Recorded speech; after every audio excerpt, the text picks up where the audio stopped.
ขึ้นมาทั้งทีก็ต้องไหว้พระขอพรและขออีกหลายอย่างที่ผมอยากจะขอแล้วครับซึ่งผม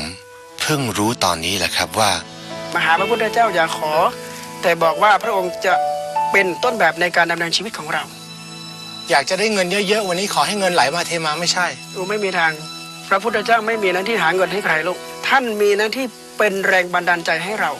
พระธรรมทำหน้าที่เป็นแผนที่ให้เราพระสงฆ์ทำหน้าที่เป็นพี่เลี้ยงให้เรา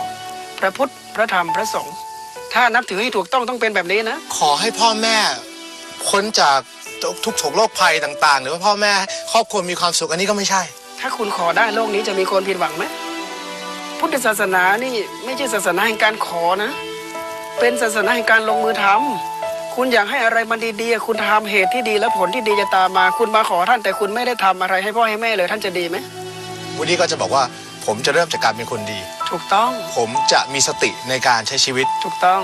แล้วผมจะดูแลสุขภาพตัวให้แข็งแรงเพื่อที่จะได้มีสติในการช่วยเหลือชาวโลกถูกต้องเรามาหาพระองค์ท่านเพียงเพื่อขอให้พระองค์ท่านนั้นเป็นสักขีพยานให้เรา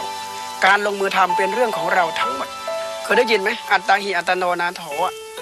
ตนเป็นที่พึ่งของตนใช่ไหมแสดงว่าแต่เกิดมาที่ผมเข้าใจผิดมาโดยตลอดเวลาเจอพระนี่คือขออย่างเดียวไม่ใช่แล้วพุทธศาสนาไม่ใช่ศาสนาแห่งการขอเราเป็นศาสนาแห่งการลงมือทำไม่ใช่ให้มาหาแล้วก็ขอแล้ววันนี้ควรจะตั้งจิตแล้วก็อธิษฐานว่ายังไงครับตั้งสัตยาธิษฐานว่าวันนี้ข้าพระพุทธเจ้ามาอยู่เบื้องพระพักตร์ของพระองค์แล้วเนี่ยพระองค์เป็นบุคคลที่ประสบความสำเร็จด้วยความเพียรพยายามของพระองค์เองฉันใดข้าพเจ้าก็จะขอเป็นบุคคลที่ประสบความสำเร็จด้วยความเพียรพยายามของข้าพระพุทธเจ้าฉันนั้นเหมือนกันนี่เป็นการขอที่ถูกต้องนะขอให้ตัวเองได้ทำอย่างที่พระองค์ทำสำเร็จมาแล้วไม่ใช่ขอให้พระองค์มาทำให้เราอยู่บนโลกนี้มา32 ปีเพิ่งรู้วันนี้แหละครับว่า